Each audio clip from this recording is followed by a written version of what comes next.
ঋণগ্রস্ত ব্যক্তির জাকাতের বিধান কি? এর উত্তর হলো, যে ব্যক্তি ঋণগ্রস্ত সেই ব্যক্তির জাকাত দেওয়ার ক্ষেত্রে দেখতে হবে তার টাকা পয়সা, ওই যে জাকাতযোগ্য যে 6টা অ্যাসেট আছে এগুলো কি পরিমাণ আছে সেটা একসাথ করতে হবে। এরপরে তার লোন বা ঋণ কি পরিমাণ আছে সেটাকে একসাথ করতে হবে।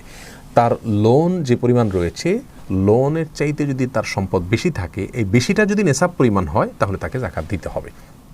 এটা হলো সাধারণ লোনের ক্ষেত্রে। কোনো মানুষ খেয়ে পরে বাঁচার জন্য, মৌলিক প্রয়োজন মেটানোর জন্য যদি লোন করেন তাহলে তার জন্য একথা প্রযোজ্য। শিল্প লোন বা শিল্প ঋণ সহ যে সমস্ত ব্যবসায়িক ঋণ রয়েছে অথবা উন্নয়নমূলক ঋণ রয়েছে, বাড়ি করার জন্য আপনি লোন করেছেন, তাহলে সেই লোনের সাথে আপনার জাকাতের কোনো সম্পর্ক নেই। অর্থাৎ সেই লোনের টাকা আপনার অ্যাসেট থেকে বাদ দিয়ে জাকাত দিবেন না, বরং ওই লোনের জায়গায় থাকবে। আপনার পুরো সম্পদ যা রয়েছে সেটার জাকাত আপনাকে দিতে হবে। যদি সেটা জাকাত দেওয়ার মতো সম্পদ হয়, নেশাব পরিমাণ হয়, বছর পূর্ণ হয়, তাহলে জাকাত দিয়ে যেতে হবে। লোনটা কাটা যাবে না শিল্প লোন অথবা বাণিজ্যিক লোন অথবা উন্নয়নমূলক লোন হলে।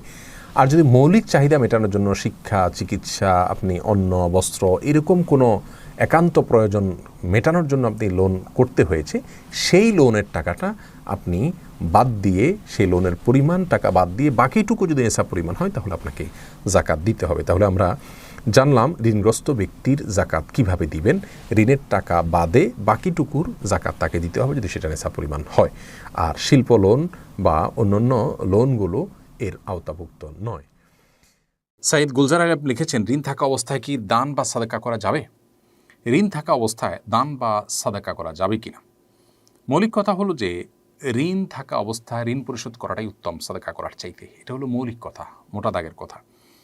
আপনি 1000 টাকা দান করার চাইতে 100 টাকা ঋণ পরিশোধ করা আপনার জন্য অধিকতর গুরুত্বপূর্ণ এবং সওয়াবের। কারণ দান করাটা সাধারণ দান, সেটা আপনার জন্য নফল, আর ঋণ পরিশোধ করাটা আপনার জন্য ফরজ। অতএব ফরজ রেখে নফল করতে পারবেন না। তবে হ্যাঁ, যদি এমন হয় যে আপনার ঋণটা সিস্টেমিক্যাল ঋণ, আপনার ঋণটা পরিশোধ করার জন্য আপনি সময় নিয়েছেন এবং সেই সময়ের মধ্যে দিতে পারবেন না, সেরকম ব্যবস্থাপনা আপনার পরিকল্পনাও আছে, তাহলে এর পাশাপাশি আপনি দান করতে কোনো অসুবিধা নেই। ঋণ আছেন আপনি লক্ষ লক্ষ টাকা, আপনি খাচ্ছেন, পড়ছেন, অন্যান্য খরচ করছেন, তারই অংশ হিসাবে আপনি 100 টাকা, 1000 টাকা আপনি যদি দান করেন, তাতে আপনার ঋণ পরিশোধকে বাধাগ্রস্ত করছে না বা প্রভাবিত করছে না। এরকম যদি হয় তাহলে সেটা জায়েজ আছে।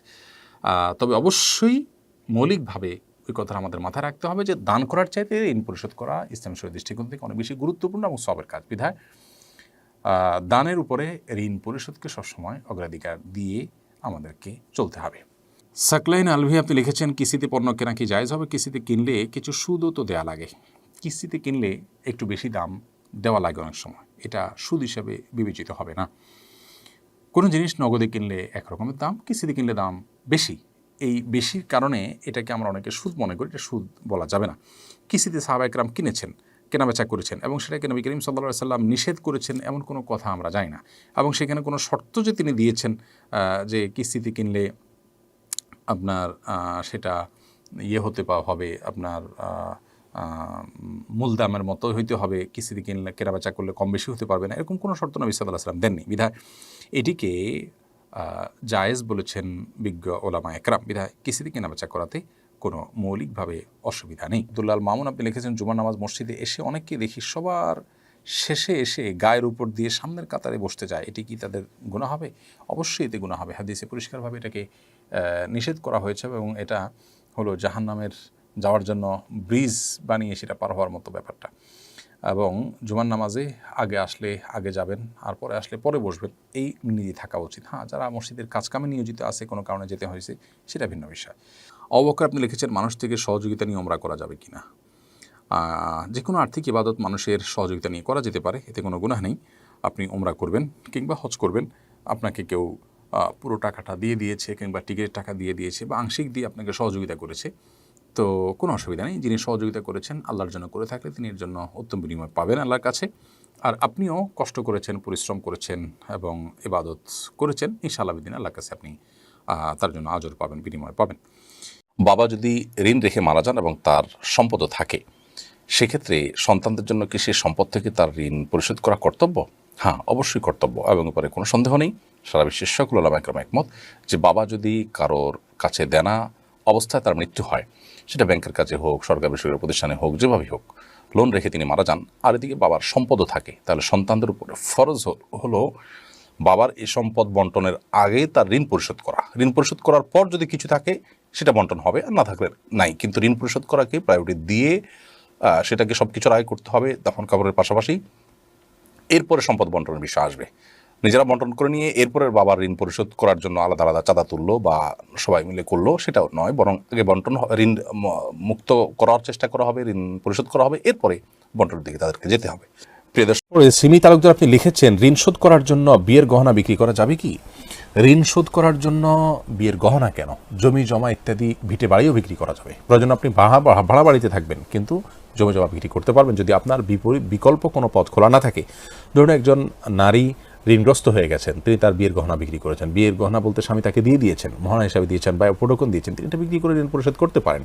ঠিক একইভাবে স্বামীর কোনো অ্যাসেট থাকলে জিনিসটা বিক্রি করতে পারেন, কিন্তু স্বামী তার ঋণ পরিশোধের জন্য স্ত্রীর গহনা বিক্রি করতে পারেন না। সেক্ষেত্রে অবশ্যই স্ত্রীর পারমিশন নিতে হবে, নিয়ে তারপরে তিনি অনুমোদন করলে সেটা বিক্রি করে তিনি দিলে উপঢৌকন হিসাবে কিংবা লোন হিসাবে, তাহলে সেক্ষেত্রে তিনি ঋণ পরিশোধ করতে পারেন। ঋণ পরিশোধ করার ক্ষেত্রে আমাদের অনেক ভাই বোন আছেন যে অনেক বেশি গড়িমসি করে থাকেন এবং তারা মনে করেন যে আমার ঋণ পরিশোধ করার কোনো ব্যবস্থা নেই, তাই আমি করছি না, আল্লাহর কাছে ওজর খাই করবো। অথচ তাদের জমি জমা আছে, তাদের অ্যাসেট আছে, সেগুলো তারা সেল করছেন না বা সেগুলোতে হাত দিচ্ছেন না। তারা মনে করছেন যে আমি উপার্জন করে ঋণ পরিশোধ করব। এটি ভুল ধারণা। মনে রাখতে হবে, মানুষের পাওনা পরিশোধ যদি কেউ না করেন তাহলে সেক্ষেত্রে তার জান্নাতে যাওয়া এটি ঝুলন্ত হয়ে যায়। অন্যের হকের বিষয়টা অত্যন্ত জটিল। নবী করিম সাল্লাল্লাহু আলাইহি ওয়াসাল্লাম এরকম ব্যক্তির জানাজা পড়তেন না, অন্যদেরকে পড়তে বলতেন। তিনি কাফের নন, কিন্তু তিনি পড়তেন না। কত ভয়াবহ একটি বিষয়। এজন্য ঋণ পরিশোধের জন্য আপনার সাধ্যের শেষটুকু আপনাকে ব্যয় করতে হবে। সাধ্যের শেষটুকু মানে কি? সাধ্যের শেষটুকু মানে হলো আপনি আপনার পরনের কাপড় বা এক্সট্রা কিছু কাপড় চোপড় এবং থাকার জন্য যা না হলে নয় সেই জিনিসটা রেখে আপনি সব কিছু সেল করে হলো আপনাকে ঋণ পরিশোধ করার জন্য চেষ্টা করতে হবে, যদি বিকল্প কোনো ব্যবস্থা না থাকে। বিধায় বিবাহের গহনা বিক্রি করে ঋণ পরিশোধ করাতে কোনো অসুবিধা নেই, বরং সেটিই কাম্য যদি বিকল্প কোনো পথ খোলা না থাকে। তবে যার গহনা তাকে বিক্রি করতে পারার জন্য। তাহমিন আক্তার আপনি লিখেছেন, আমার বাবা ব্যাংক থেকে লোন নিয়েছিলেন, শোধ করতে না পারায় জেলখানায় আছেন বর্তমানে। আমার প্রশ্ন হচ্ছে, ব্যাংকের লোন শোধ না করে যদি আব্বু মারা যায় তাহলে কি লোন গ্রহণের শাস্তি আব্বুকে পেতে হবে? লোন দেওয়ার মতো অবস্থায়ও নেই তিনি, লোন প্রায় 1 কোটি টাকার মতো সব মিলিয়ে। সাধারণত সুদি লোনই হয়ে থাকে আমাদের দেশে। সচরাচর কর্মসংস্থান ব্যাংকগুলো থেকে মানুষ লোন নেন, সুদভিত্তিক লোনই হয়ে থাকে। সুদভিত্তিক লোন যদি হয়ে থাকে তাহলে সেক্ষেত্রে এই লোন নেওয়া তো গুনাহের কথা হয়েছে। লোন নেওয়ার কারণে তিনি গুনাহগার হবেন, আবার লোন পরিশোধ না করার কারণে তিনি আরেক গুনাহগার হবেন।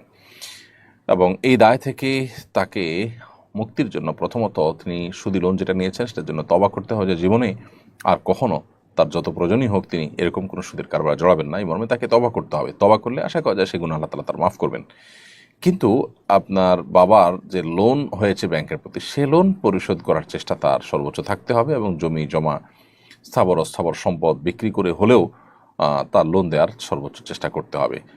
আবির চৌধুরী হৃদয় আপনি লিখেছেন, আমার বাবা ব্যাংক থেকে টাকা লোন নিয়ে বাড়ি করছে, এটা কি জায়েজ হবে? আর জায়েজ না হলে আমি কি করতে পারি? আমি হারাম থেকে দূরে যেতে চাই। আপনার বাবা ব্যাংক থেকে সুদি লোন নিয়ে বাড়ি করেছেন, সেটা অবশ্যই তিনি গুনাহের কাজ করেছেন।